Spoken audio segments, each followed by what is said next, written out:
Hello everyone, I'm Bob Landaas of Landaas Company. Welcome to the Fall 2022 Landaas Company Investment Seminar. Hopefully we'll see you in person next year.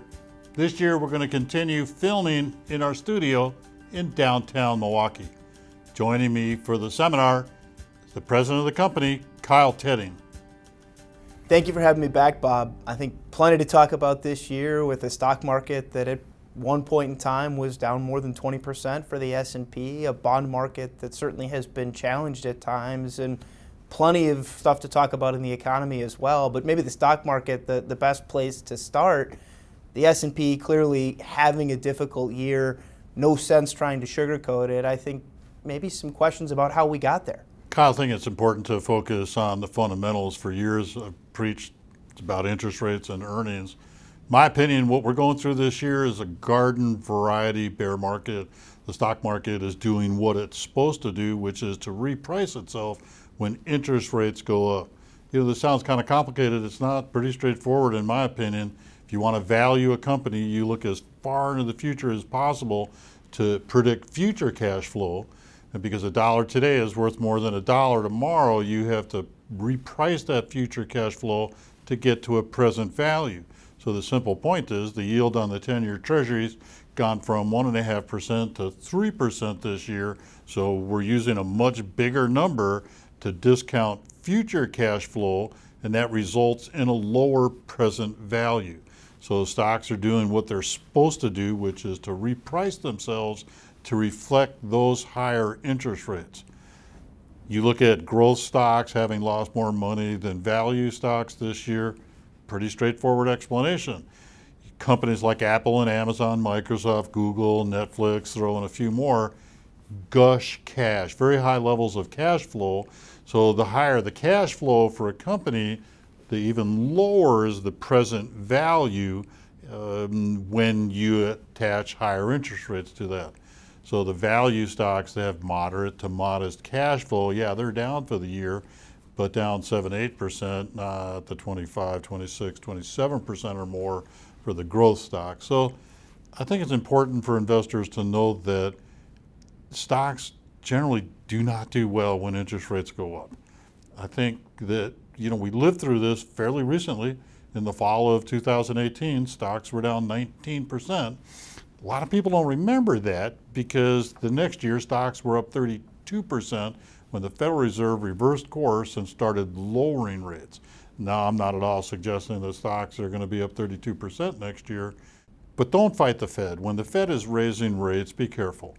When the Fed is done raising rates and then lowering them, stocks generally tend to do a little bit better. Well, and I think so important to have an understanding of the why, right? That it's helpful to look back and go, okay, well, here's how we've gotten to where we are. Because I think it sets the tone for what we should expect going forward. This idea that growth stocks sold off more than value stocks, for example. Well, okay, but there's a reason for that, of course. Understand that the reason we bought the growth stocks in the first place was for that higher cash flow. They're wonderful businesses. They're businesses that long term I want to be a part of. The fact that maybe they're at a little bit of a discount right now, okay, that's all right, as long as it's still a business you want to be a part of. And so I think some of the reminder that we've gotten from this market sell-off so far this year is, why are we really owning the things we are owning? What's the point of the stocks in our portfolio? What's the point of these businesses? And I think a reminder that there's a lot of great businesses out there. Realistically, the Federal Reserve Board has been behind the curve. As recently as last November, the Fed said, no, we're not planning on raising rates. 2 months later, they said, not only are we going to raise rates, but it's probably higher than what the street is anticipating. So that tells me that, all right, they're behind the curve and they're going to have to raise, but there's a limit to how many times they have to raise. The issue here is that inflation is slowly coming down. Inflation numbers were at 9% in June. The personal consumption expenditure index buried inside the GDP reports. A couple of weeks ago, the government released their second estimate for second quarter GDP, and that personal consumption expenditure index number was down to 6.5%. So the trend is clearly your friend. Earlier this week, the market sold off in a dramatic way when the inflation numbers a little bit higher than what was anticipated, but still a lower number than June. So the point of all this is the inflation is gradually coming down, and as it does, there'll be a limit to how many times the Federal Reserve has to raise rates. And at that point, when it becomes clear to the street that the Fed's done raising rates, we'll be much more accurate in our estimates of what the present value of future cash flow should be. And that's when you start forming support levels for stocks. Read a report a little bit ago that was forecasting that the Fed was going to start lowering rates by next summer or early fall. So it's back to the cycle all over again. But in the middle of a bear market, Kyle, as you're well aware, I think it's really important to make sure you look at your balanced portfolio, knowing that this is why you own bonds, so that you don't have to sell your stocks or stock funds in a bear market to support yourself. And the way we like to manage money, most folks have years of withdrawals sitting in bonds, and the average bear market's over in 23 months. We're talking from the peak to the trough, back to the prior peak, on average 23 months. Even the financial crisis took most of us a little over 4 years to get our money back. So most people will find comfort and a little peace of mind in looking at their bond portfolios relative to what they normally withdraw from their accounts, because the whole point of building a balanced portfolio is to make sure that you don't have to sell distressed merchandise just to raise money to support yourself. You want to make sure it's balanced. So as inflation gradually comes down, whether it's going to be late this fall, into the winter, even next spring, I think it's important for people to connect the dots and see, okay, inflation is going to be coming down. There's an upper limit to how much the Fed's going to have to raise. At some point, whenever that is, moving forward, it'll become clear that the Fed is not going to raise rates anymore. And at that point in time, you form the underpinnings for the next leg up in the market. Well, and I think so clear that the Fed, that inflation has been the thing that's driven the first half of this year. And so, as I mentioned earlier, this idea of why you're holding the things you're holding, there's a lot of high quality businesses out there. But if it takes that 23, 24 months to get back to the prior peak, well, January 3rd this year was the peak for the S&P 500. Okay, so if by the second half of next year, we're talking about a very different inflationary environment, a very different environment for the Fed to operate in, forget for a second the exact timing of that, but just the general direction, you start to get an understanding for how things could get better from here. You start to get an understanding for kind of this cautious optimism that we talk about when you look beyond just the current problems and look into what the opportunity set really looks like down the road. And so I think I'm very pleased overall with kind of the understanding of how we've got here, even if the results have been as poor as they've been, because we're following a path that I think we can understand. And most importantly, it's been very clearly tied to interest rates. And as we're fond of saying, it's earnings and interest rates. And I think seeing interest rates play the role they have played is such an important piece of kind of our understanding here. Kyle, you're absolutely right about looking forward. Investors need to remember that stock traders typically look forward 9 to 12 months. We're not necessarily lining up bets for next week or next month. I'm more interested in what next year is going to look like. And I think the news is going to be better next year. So don't be short-term. Your focus for investors, it's so important to look forward almost a year. I want to get back to inflation just for a minute. Kyle, it's important to distinguish between the inflation we're experiencing now and the inflation that many of us lived through in the 70s and early 80s. Back in the 70s, early 80s, that was a wage price spiral, very different than the inflation for today. Wage price spirals are very difficult to stop. Ronald Reagan, Paul Volcker, 1980, if not now, when, if not us, whom, very famous words. They saved the country, but the downside is interest rates went to 18%. It created two serious recessions back to back, 80 and 81. Of course, that inflation was started when the Arabs stuck it to us, quadrupled the price of oil, doubled it again the next year, decimated manufacturing, particularly here in Milwaukee. The inflation this time around is simply explained because the world's factories were shut down 2 years ago into the spring and summer. spending shifted away from hospitality. People stopped going out to eat, stopped going to hotels, resorts, theaters, concerts, what have you, spent money on durable goods. And it's as if everybody decided that they needed to replace that couch in the sunroom that they couldn't take looking at anymore. There aren't enough couches to go around. So the fact that the factories were shut down, demand was up 18% from pre-pandemic levels for durable goods, something had to give. So fortunately, we're starting to see the bottlenecks in the supply chain get caught up slowly but surely. It's not a linear recovery. We're still dealing with the lockdowns in China that's disrupting the supply chain. And as a result of that, there'll still be hiccups coming, moving forward. But there's a fair amount of evidence that shows that, gasoline is coming down in price, that agricultural commodities are coming down in price, that the supply chain bottlenecks are being alleviated and unwound, and that's what caused the inflation. Now, of course, some of the stimulus money that was paid out in the spring of 2020 exacerbated the inflation, but that money's all been spent. I mean, that impacted the markets 2 years ago, not today for the most part. So because of manufacturing being very interested in satisfying demand, that's what they do, we're slowly getting caught up. And the point of all this is that if the inflation rates come down, that'll alleviate some of the problems in the financial markets vis-a-vis high interest rates. And of course, we've seen spending patterns shift. We've seen more services spending, more travel spending now than what we saw a year or two ago. But the problem the Fed continues to have is they're looking at inflation always through the rearview mirror. So we talked about how stocks are forward-looking. Well, all of our inflation measures are rearward-looking. They're looking backwards. And so, of course, the Fed is constantly reacting to yesterday's news. And so far, that's been okay because the economic data, the underlying economic data, has been strong enough to support the Fed's actions. Of course, Jay Powell, in his comments at Jackson Hole this year, talked about the potential for economic pain because of the Fed's actions, but we need to be very clear in understanding that the unemployment rate in this country remains exceptionally low, that there's almost 2 jobs for every worker that's looking right now. And so as we talk about the impact of Federal Reserve decisions, as we talk about kind of this idea of a soft landing for the economy, there's maybe a little more runway for the Fed now than there has been in a while because of just how strong a lot of the underlying economic data is. Kyle, you and I get asked almost every day about the potential for a recession. The rule of thumb, basically 2 back-to-back quarters of negative GDP growth, we've had that.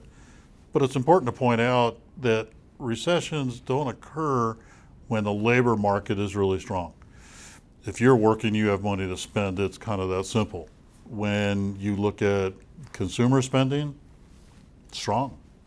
Up 0.3%. They just announced the numbers the other day, annualized 3.6%, pretty good number.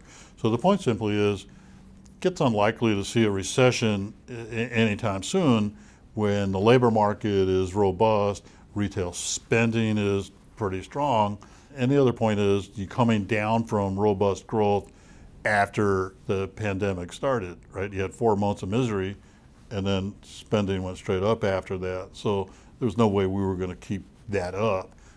So year-to-year comparisons get called into question because of that. And I think it's so interesting to take some of that economic data and bring it into what we're seeing in earnings, right? To see what we've seen so far this year for earnings, with third quarter earnings growth looking largely negative with the exception of energy stocks.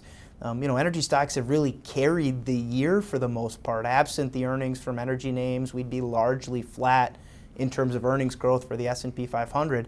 A lot of that is that year-over-year comparison you were just talking about, how strong the growth had been recovering from COVID. But also, we're fortunate to get the growth we've gotten from energy this year. As we look into next year, we're talking about earnings growth on the order of potentially 8%, and energy stocks go the other way. So at least forecasts right now calling for a pretty typical return to high single-digit earnings growth. It's a pretty positive sign for the long-term direction of stocks. We used to talk about how we're the victims of our most recent perceptions, and if your perception in the bottom of a bear market is that things don't look so good now. I don't think things are going to be good in the near future. You got to be careful. Human beings tend to extrapolate their current conditions way into the future, as much as we may extrapolate current conditions at the top of a bull market, which is equally wrong. You don't want to do that at the bottom. We know longer term, 200 years plus of U.S. stock market history, that stocks tend to do higher than the inflation rate, that stocks tend to do higher than what bond holders get.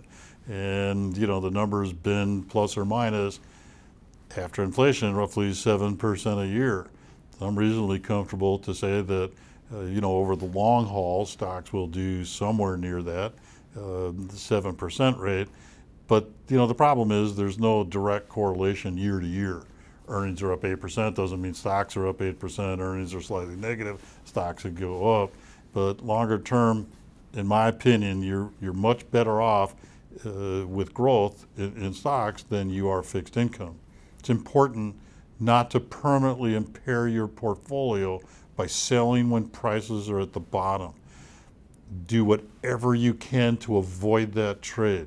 You're letting go of your life savings at a discount. It's something that we don't recommend. So folks need to keep their faith and avoid doing something that, after the markets recover, they're going to regret. And with potentially about 8% earnings growth next year, stocks trading at about 17 times next year's earnings, a pretty attractive place overall to be, roughly in line with where some of the longer term averages have been for forward price to earnings multiples, especially when you compare it to the interest rate you can get on safer things. I think stocks look pretty attractive from here. Of course, you rightfully point out that growth isn't linear. It doesn't go one for one with the growth you're seeing in earnings. It doesn't even always match what we see in the economy more broadly, because there's a lot of noise. There's a lot of expectation that gets built into stock returns. But from a valuation perspective, there's plenty of good opportunities out there as well. And I think as we transition from kind of a market that's been so focused on risk off to a market hopefully next year where we have a little more clarity on what the end game for the Fed will be, this return to the growth part of the portfolio may be a part that does some of the heavy lifting again. Value stocks have been the better performing of the growth versus value conversation right now. But of course, as we look at the future, it's many of those growth names that have been able to have exceptional profit margins, that have been able to capture a lot of what the economy has afforded them. And so I think, the challenge now is exactly what you say: avoid selling your life savings at a discount, because many of those same names we've come to depend on will be things that carry us going forward. Kyle, let's talk about the bond market here for a little bit. Bonds have not done well this year, as we're all aware. Interest rates have gone up. Frankly, the Fed blindsided the street in early January. They'd led everyone to believe that they weren't going to raise rates, and wrong, they're going to start raising rates. I think it's important for bond investors to remember why they own bonds. And, for starters, bonds give you the courage to own stocks. You need a part of your portfolio that's relatively safe. You need a part of your portfolio that's going to hold up traditionally better than stocks will in a down market. So we've been asked recently, hey, shouldn't I buy a 2-year treasury at 3.4%? What's wrong with that? Well, basically nothing. It's a pretty good trade, 3.4%, it's a decent yield. The way I view things, though, is I want the upside when it comes. At some point when interest rates go down, I want the upside on my bonds. So I'm not willing to give that up. If you look at some of the bond funds that we deal with, corporate bond funds in particular, where the yield's a little bit higher, 3.6%, but almost every business day of the year, those bond managers are re-upping bonds that come due at a higher rate, and it gradually pushes the yields up in the fund over time. So you don't want to lose sight of that as a bond holder, that gradually those bonds come due. You had pointed out a while ago that a lot of bonds were selling at a discount currently, so when those bonds come due, you don't get the discount price, you get the par of the bond, of course. And that as much as investors need to keep the faith in the equities market, I think the same is true with fixed income. I marvel at how quickly the yields jumped on the bond funds, where many of them were paying less than 2% a year and a half ago, and now we're heading into upper threes, maybe even the low fours by next spring. Quite a big jump in yield compared to what we were dealing with just a short time ago. Well, and I think the key piece here is that you really can't expect more from your bond funds, from your bonds in general, than what interest rates can provide. Unlike stocks, bonds have a pretty clear end game. They're going to mature at par. And so if you buy a bond for 100, it eventually matures at 100. What you're getting for it along the way is that interest rate. And yeah, bond fund managers have some tools available to them to buy and sell at the right time, to try to get a little more yield as things come. We've seen that as in portfolios recently as bond portfolio or bond fund yields have started to rise. But the expectation is that over the next 10 years, the most you're going to get out of a bond is roughly what the interest rate was 10 years ago on a 10-year bond. And so if we go back a decade and we look at how low interest rates were, I'm not surprised that bond returns over the last 10 years have been as poor as they have. That was by design. The role of bonds is not to create these excessive returns. It's for stability within your portfolio. But here's the good news. With interest rates so much higher now than where they were 10 years ago, 2-3 times higher in a lot of places than what we could get 10 years ago, bonds can do more of the heavy lifting in a balanced portfolio than what they've done in a very long time. And so despite a little bit of a sell-off in bonds, candidly, one of the worst years we've seen in a very long time for bonds, I'm more optimistic about what the future looks like for bonds than I have been in a long time, because there's just more return from those higher interest rates than what we could expect. And so, again, I think balanced investors should be thinking, okay, bonds play a particular role in my portfolio, and now I can count on them a little more than I ever have been able to. Kyle, I want to talk politics here for a minute. Our country is very polarized when it comes to politics. And I find myself having more and more conversations with people where I try to divest those thoughts when it comes to looking at their money. Because it's not about politics. It's about earnings and interest rates. And it's interesting to drill into what supports our economy. It's pretty boring, right? 70% of our economy is consumer spending. What's consumer spending? Going to the gas station to put gas in your tank, going to the grocery store to get groceries, paying your heating bill, paying your telephone bill, getting school clothes for the kids going back to school, getting ready to open your hockey rink, on and on and on and on. When we make those purchases, it's without regard to politics, right? When you get your next family vehicle, you're trying to figure out features and color and your price point relative to the political situation in this country. Doesn't even show up on your top 10 concerns as you're buying it. And so it's important, I think, to focus people's attention on really what drives earnings. And earnings drives stock prices. And so much of consumer spending is pretty straightforward, right?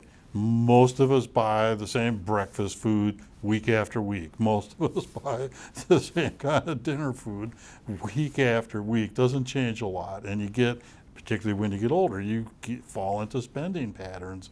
And those are pretty mundane, straightforward patterns. So I appreciate the fact that I've got clients that are political. I enjoy many of those conversations. But I find myself more and more stopping people before we get too far into those conversations to say, okay, but what I do is different. What I do is about earnings and interest rates. So I think about political events, but I've got to view it through the lens of how does that impact earnings? How does that impact interest rates? And in most cases, they don't. So I think it's important to, if you're astute, if you're plugged in, you're trying to pay the best attention as you can, to make sure that you realize that what drives stock prices is really straightforward. And as we started the seminar talking about math, It's a math. The stocks are repricing because of math. And those that get good at math get ultimately pretty good at understanding what moves stocks.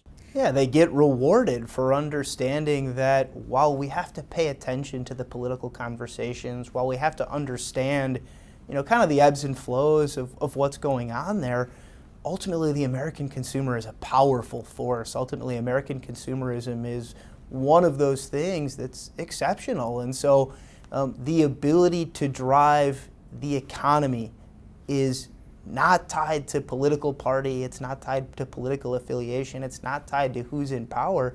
It's tied to those very things that you talked about. A few of them a little too on the nose for me, buying school clothes, building a hockey rink in the backyard. Those are all things certainly that we do quite a bit of in our house. But it's true, I didn't make those determinations about whether or not I was going to put the rink up this winter, whether or not the kids were going to get a new pair of tennis shoes for the school this year based on who the president was or who was in Congress.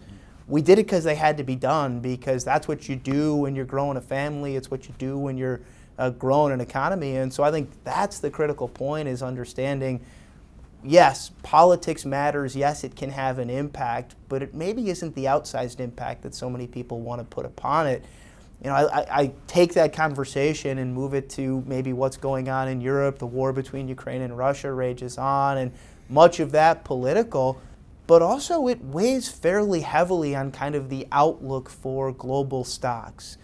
In particular, Europe in for a potentially pretty tough winter. We've seen it already in how strong the dollar has been relative to the euro, but Europe is dealing with the same inflationary problems we are. The European Central Bank now on board with beginning to raise rates. They're finally starting to, start to get a handle on that problem, but they're dealing with far bigger problems. And so at least for now, that focus on the U.S. consumer, I think, is a piece that's been a little more critical for us, with the understanding that there's some interesting ideas out there longer term, but a lot of stuff to be concerned about. During times of uncertainty, specifically the largest ground war in Europe since World War II, money pours into the U.S. There's no place like the USA when times get tough. So the dollar is very strong, multi-year high. When you look at the other impact of the war, food prices skyrocketed. Ukraine was a huge exporter of wheat, so was Russia. But it's interesting the workaround the farmers did. They planted almost every square inch of dirt that could in wheat. Crop yields keep going up, so that's mitigated some of the problems. And you've also seen gas come down, right? Almost 60 days in a row now, gasoline has come down. Early on, when the war started February 24th, oil prices skyrocketed, natural gas prices skyrocketed, so it created a crunch. But it's interesting to see how the economies are doing workarounds, and we're not out of the woods yet. But aside from the human tragedy of the war, the impact on commodities prices in particular, pretty severe going into the springtime and the early summer. So the point of it all is, I'm not smart enough to know how the war is going to shake out. Seems that Putin at some point in time is going to declare some hollow victory and then go home. Pretty hard to call it at this point in time. But from the financial markets impact, to me it looks like we've absorbed the bulk of it. I'd like to see the dollar weaken some. The problem with a strong dollar is a big problem in the emerging world. If you're in Malaysia, you borrow $1 million in dollar terms for your business, your currency goes down 20% against the dollar, you effectively owe $1 million too. And that's at a time when your economy is struggling because the dollar is so strong. So after the financial crisis, as you know, a lot of companies had to borrow in dollar terms. Well, you got to pay that back in dollars, not local currency. So it creates pressures. And of course, for the multinationals, many domiciled here in the United States, when you repatriate foreign earnings back to U.S. dollars, you don't look as good because the dollar is stronger. So I think it'd be to everyone's benefit to the dollar to weaken a little bit. But of course, because of the political uncertainties of the war, in particular, the dollar got strong. So my guess is the dollar will start weakening 2-3 years out, and then we'll go back to making some money overseas. And what I appreciate about so many of these conversations, these uncertainties have answers. We don't always know what those answers are going to end up being, but we know that there is an end game that will come. Inflation, the war in Russia and Ukraine, even COVID to a certain extent, while it rages on, there is some point in time in which places like China will figure out how to better deal with a zero COVID policy that they're currently operating under that's continued to weigh on supply chains. But all of those answers take time. And so, I think it gets back to that conversation of balance, right? It gets back to the importance of having pieces of your portfolio that you can be fairly certain are going to be roughly what you think they should be worth, because it allows you the time you need for those answers to make themselves apparent. Even for the things that, the meteors from outer space that we talk about, the unknown unknowns, even those things are going to have answers, but we need to get from what the question is to the ultimate end result, which takes time. And so I think as we look at what the next couple of years bring, some of those questions are going to have answers in 6 months, a year, 18 months. Some of them might take a little bit longer, but the market's not waiting for that.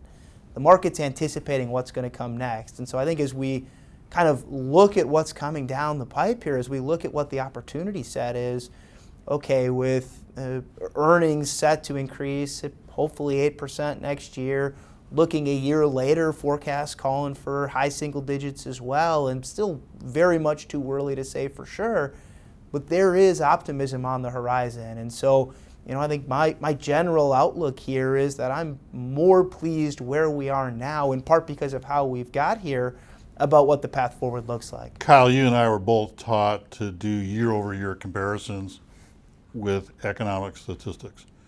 For a pretty good reason, the month-to-month numbers tend to be fairly volatile. But you got to be careful with that when you're at inflection points for the markets and the economy. Anecdotally, we can see that inflation's coming down, but you look at the year-over-year numbers, you'd hardly know. Anecdotally, we can see commodities prices, some other items that are coming down, but year-over-year numbers, you can hardly tell. So when you look at the month-to-month numbers, again, take some of them with a grain of salt because they tend to be volatile, but it's at a time when the year-over comparisons aren't going to do you a lot of good. So why I'm telling you all this is that it'll become really obvious late in the year, early next year about inflation, but the anecdotal evidence suggests that the trend is already underway. And there's a time when the market moves. I mean, it's like forward earnings. You only go out a year, but if you're calling it from the bottom of the trough, the next 12 months may not look that good. So you got to be careful with that as well. Yeah, and I think that's the key, right, is understanding that the data is only as good as the time period you're looking at, understanding that you bring in another month in the back end or you take another month off the front end and all of a sudden things look very different. And so I think as we move through fall into winter and especially into spring and next year, a lot of reasons to think that the very problems we're talking about right now either become less of a problem or even in some cases are moving in the other direction. And so, I'm again very pleased with how well we've done compared to kind of what the world has been going through more broadly. This has been a very tough stretch, not just this year, but coming through COVID. And yet, here we are looking at 3-year numbers that are quite exceptional for many balanced portfolios. And I think sometimes we miss that looking at just the pain that we've dealt with, really from the start of this year. Kyle, I get asked a lot about China these days. For the life of me, I can't understand why they cling to their ineffective vaccine, and their strategy's been to lock down cities. It's been wreaking havoc lately with the supply chain. But I think more importantly, you have problems in the real estate sector where, they've got this sense that build them and they will come. You've got millions of apartments that they're paying mortgages on them and they haven't been completed yet. So there's some clear cracks in their economy. And the reason why I say this is it'll impact global GDP. I mean, they're down from the glory days of 7% plus per year increase in GDP. Best guess this year it's going to be in the 2.5% to 3% range. But they have an emerging middle class that's one of the largest in the world. And as they slowly transition to a consumer-based society, from being so focused on building infrastructure, it'll be bumpy. We've known that for years. But I think China is going to be the story the next couple of years to pay attention to. Yeah, you don't change direction overnight as an economy, and there's some hiccups along the way, but as China transitions to a more consumption-based economy, much like the U.S. has been, as that middle class becomes the piece that drives, the economic growth, as that middle class becomes the economic engine for China, I think there's every reason to believe that many of the predictions about not just China, but the world more broadly come true, that we get a little more growth from there than what we've seen, and hopefully can trust it a little more than some of the numbers we've seen in the past. Certainly that's a big part of the problem, is trusting the data that comes from there. But as that becomes more transparent, again, I think you're right on there. China's certainly going to be a big part of the conversation for the next couple of years. I want to shift gears just for a minute here and talk about big picture, long-term stuff. As you know, there's only two components basically to GDP growth. Gross domestic product, the broadest measure of goods and services produced in a particular country. Only two components, easy to explain. Increase in the workforce, right? And making people more productive. How many pens can you produce an hour? When I got out of high school in 1970, fewer than a third of the women in the United States worked outside the home. By the end of the century, it jumped to over 2/3. And so it counted for much of the GDP growth in the 70s, 80s, and 90s. Just women simply entering the workforce. Here's the point of it all. You can't see a 2.5-fold increase from 70%. Can't happen. So the number of people in the workforce is slowing down, as you would expect with a fairly stable population. The other thing is productivity growth. Now here's where, to me, it's very encouraging. One of the byproducts of it being difficult to hire is the impact of robotics. I heard of a story recently about a big contractor down in Chicago couldn't hire enough bricklayers. They got robots to help do the job. More and more factories that are going dark where there aren't any humans on the factory floor.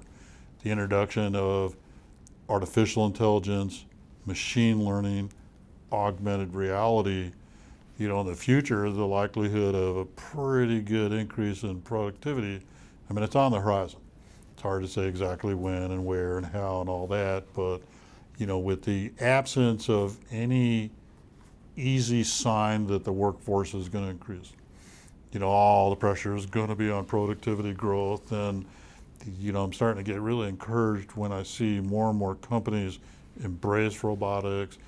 I'm more and more encouraged to see that they're teaching robotics now at the junior high school level, let alone the high school and college level. That's fabulous. And that, as a society, we're learning to, how better to apply all the wonderful technologies that's out there. Didn't even mention nanotechnology that, interesting, King Charles III had helped pioneer decades ago. So we're just on the edge, in my opinion, the cusp of enjoying the benefits of that type of technology vis-a-vis the component of GDP that'll be so important for future growth. And of course, driving earnings growth, because once you've made that investment in that robotics or that artificial intelligence, yeah, you've got to maintain it, you've got to upgrade it, but those are significant upfront investments that pay dividends over the long run, that should make their way into profit margins, that should make their way into the bottom line. And so, I think from an investment perspective, incredibly excited about the opportunities that brings, because, again, that's the thing that drives earnings growth into the future. Of course, we have an aging workforce. We have a workforce that continues to look a little different than what it's looked like in the past. The good news is we're able to fill in some of that with the very things you're talking about, as well as all kinds of new technologies that you and I haven't even thought of yet, but that some really smart person's going to come up with to solve those very specific problems we're talking about. So I think one more reason why I'm very optimistic long term about what the prospects are for stocks. Thank you, Kyle. Thank you, Bob.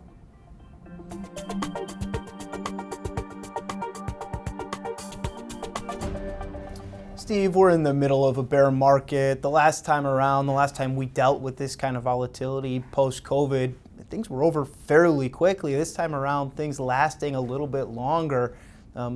Certainly the volatility within stocks is on investors' minds. How do you talk to clients about kind of the environment we're in right now? Well, Kyle, I think it's important to remind investors that bear markets come around every once in a while. We've actually had 27 bear markets since they've been tracking this in the S&P 500 since 1928. Incidentally, over that same time, we've only had 15 recessions. I think it's important that clients know that just because we're in a bear market does not mean we're in a recession. There's a lot of good economic indicators out there that I would encourage clients to stay the course with their investments. And of course, as we look at stocks, as we try to get this understanding of the role that they play in our portfolio, perhaps a reminder that we have to keep things in this longer term perspective, right? That it isn't just the current situation that drives the bus, that 3-year numbers for stocks look quite exceptional, that 3-year numbers for more balanced portfolios look quite exceptional. But beyond that, the stocks we hold for a reason. That's correct. We always hold stocks for the longer term. They're going to outpace inflation. I have this conversation all the time with clients, Kyle, to remind them that we're in the middle of a bear market that really is not as long as what the average bear market has been over the last 92 years. Average bear market only about 9.5 months. You get about 3.5 years from one bear market to the next, and that's just the business cycle. For those investors that entered this bear market with the right allocation, they've actually held up much, much better than if all their money were invested in just the index. And I think that's the key, right, is having a plan as you enter this. Of course, typically part of that plan is that when stocks sell off, bonds hold up a little better. That's not been the case this year, especially relative to what we normally expect from bonds. It's been a rough year from bonds, and so how do you comfort investors through this idea that the bond piece isn't maybe behaving as well as we would have hoped? Well, there's a few points I think that are worth making. The first, obviously, is that even though the stock market has been down this year and the bond market is also down, the bond market is not down anywhere near what the stock market is down. So yes, from a volatility standpoint, stocks have been more volatile than bonds. But that's cold comfort when you look at your overall portfolio and everything seems to be losing money. Stocks and bonds traditionally move in the inverse. When stocks go down, bonds go up and vice versa.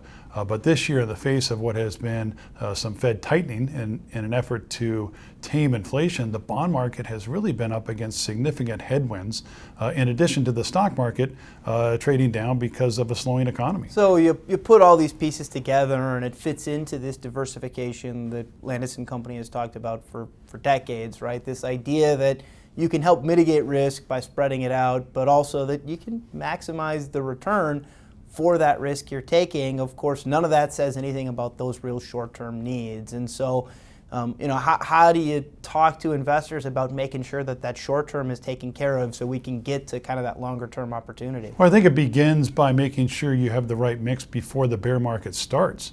A model portfolio of, say, 60% of your money in stocks and 40% of your money in bonds will meet your required minimum distributions of 4% for the next 10 years.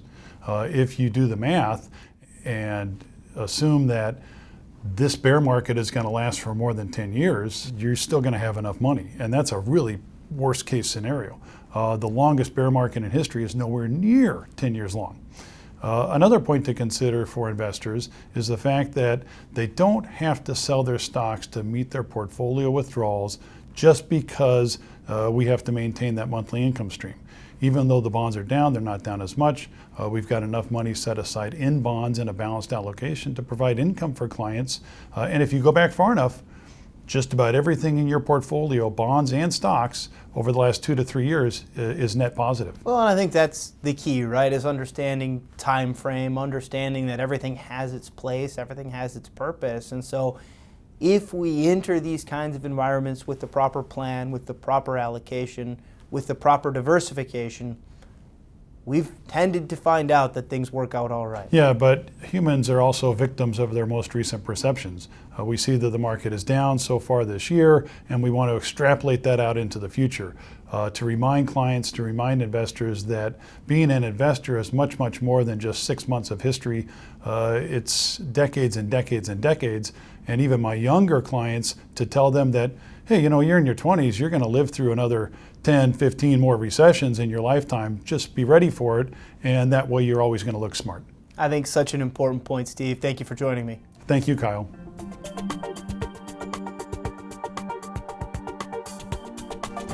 Dave, a challenging year overall for stocks and bonds alike. The Fed, really the focus of the conversation for most of 2022. I think often lost in all that discussion is what the Fed's actual role is, what they're actually trying to accomplish. Of course, the law, Congress has made it crystal clear what the Fed is supposed to do. They have a dual mandate, often said. Tell me a little bit about what the Fed is actually trying to accomplish. So, Kyle, the Federal Reserve was created by an act of Congress back in 1913. So this isn't something new. This has been around for many, many years. And they've been charged with this dual mandate, which is their efforts to create an environment in the economy where we have maximum employment and stable prices. Both of those can be complementary at times because in an environment with stable prices where inflation is low and consistent, can promote growth and you end up with a nice employment situation. Sometimes, however, you get in a situation where maybe employment's too tight, forces wages up, prices go up, and then the Fed's stuck with a different battle of fighting those stable prices. And of course, a variety of tools that you could come up with to deal with those kinds of potential things, but the Fed is fairly limited, especially historically, the Fed is fairly limited in what tools they have in order to fight inflation, in order to boost employment. Again, those two kind of key components of that mandate. Tell me, what can the Fed do when they see inflation? What can they do when they see unemployment becoming a problem? So the most common response from the Federal Reserve, Kyle, in those areas of the full employment and stable prices is to manipulate the money supply through the use of interest rate movements, typically. The Fed can change the overnight rate, which is basically what they charge banks in the country to borrow money, which they in turn turn around and loan out to the economy, individuals and businesses.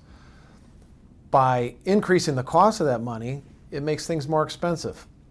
Mortgages is a great example. Credit card debt, car loans, business loans, those types of things that people will go out when rates are attractive and do more of, and when rates are higher, they'll do less of. So that's one way where they can control the velocity of the money through the economy. And of course, Jay Powell of the Fed came out in a speech in Jackson Hole talking about the potential for pain as a result of some of what the Fed is currently undertaking in the form of raising interest rates. Maybe by design, right? That the Fed is trying to induce naturally a slowdown by making it a little more expensive to borrow. So this is one of the negative sides to this, right, Kyle, is when inflation gets out of control and gets higher, now the result is the Fed has to intentionally place a little damage on the economy, slow things down. And typically that can relate to higher unemployment numbers, which is kind of counter to their dual mandate. But it's typically deemed that high inflation carries a little bit more of an immediacy and a burden to get down than the employment picture. So I think you're going to see them be able to put up with some of the higher unemployment numbers in an attempt to bring prices back down to a stable level. Yeah, and that price stability, I think, is the thing that gives confidence to businesses, gives confidence to consumers that we're on a solid footing and that things aren't going to run away from us the way they have in some prior high inflation periods. Of course, as we look at what the Fed has accomplished so far, they're kind of driving with their eyes in the rearview mirror here. They're kind of looking at where we were. We don't feel the effects of what the Fed is doing with interest rates right away.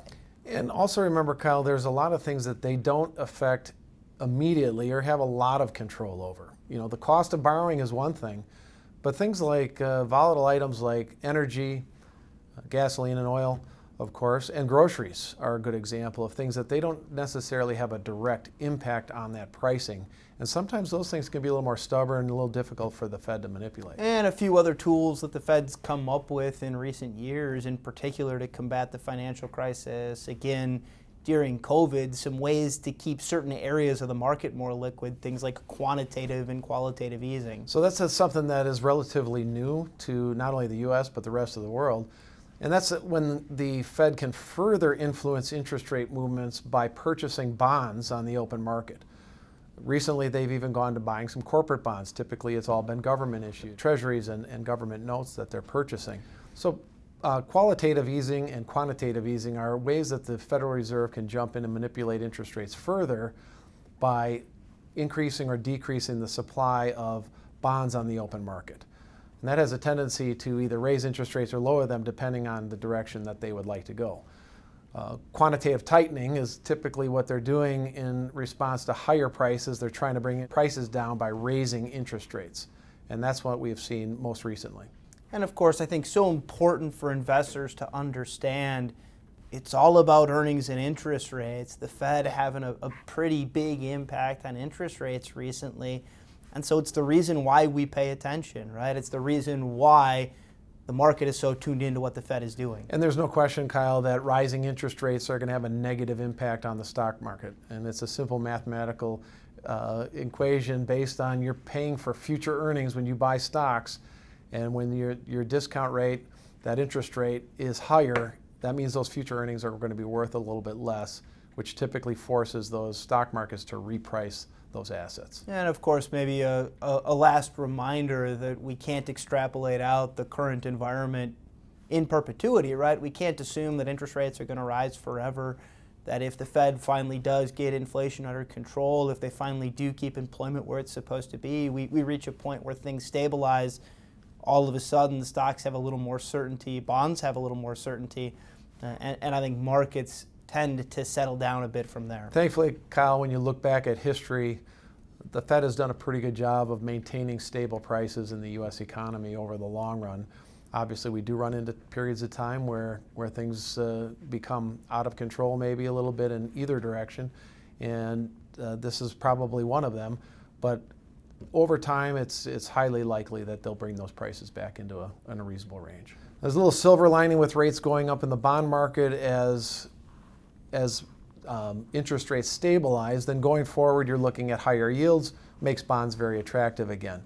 Stock market ramifications can be very, very different. You don't know how long it will take. You don't know how long the markets will stay in a downward trajectory. But at some point in time, when we can see the Fed level off their tightening efforts, that typically brings some calm and some stability back to all financial markets. Yeah, a very good point, Dave. Important to understand that it's a constant fine-tuning from the Fed. Well, thank you for joining me, Dave. Thanks for having me, Kyle.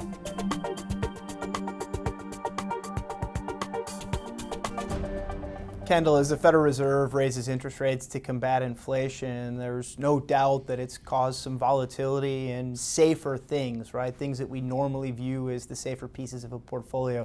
Things like bonds. Of course, plenty of challenges when the safer piece of your portfolio is bouncing around the way it has, but it's not all bad.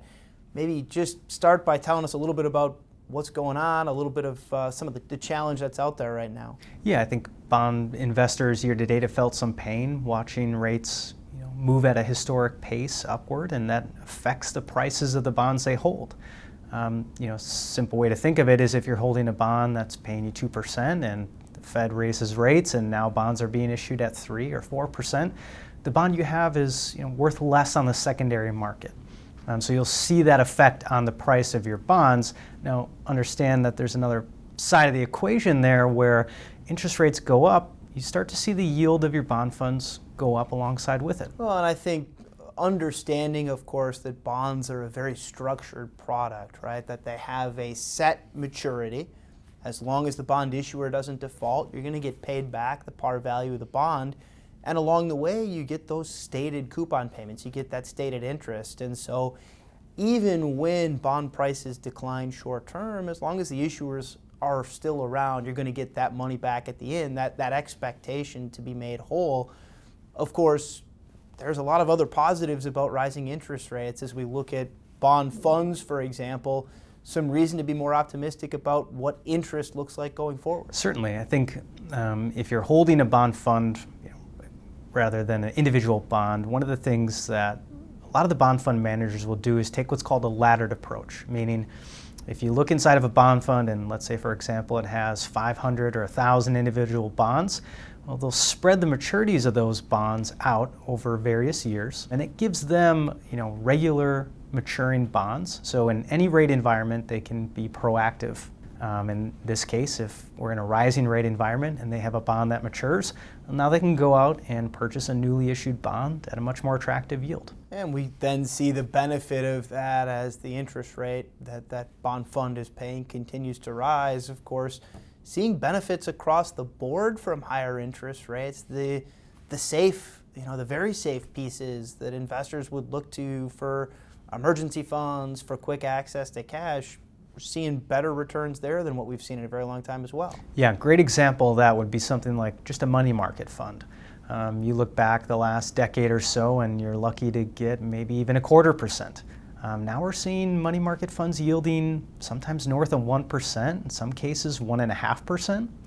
For those with a more targeted time horizon, things like treasuries, CDs, look very attractive relative to the last decade or so. Seeing rates there, some cases north of 2.5%. So yeah, I think there's things to be optimistic about even in a challenging environment for fixed income. And of course, the last 10 years, stocks did most of the heavy lifting for a balanced portfolio. Bonds just didn't have much to contribute because interest rates were so low.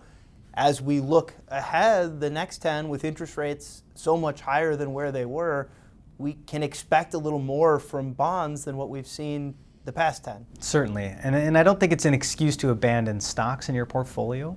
You got to remember, you want to stay balanced. You want to have the right mix of stocks and bonds. That mix may be different for each individual investor based on their time horizon and investment objectives. But just because we see expected bond returns better than they have the last decade, it doesn't give you a reason to abandon the stock side of your portfolio. And of course, the reason for that is that bonds aren't without risk. A big one for me, the inflation that we've heard so much and talked so much about. Inflation a real risk for the returns on bonds? Certainly, and that's just simply due to its ability to erode purchasing power. And we feel that in all areas of the markets, but it can hit bonds particularly hard, which is another reason why, again, you want to have the right mix of stocks and bonds. And not just put all your eggs in one basket. Of course, the key is always balance, and I think understanding the role that bonds play, understanding kind of the critical nature that having that foundation plays for the balanced investor. I think, spot on, Kendall. Thank you for joining me. Yeah, thanks.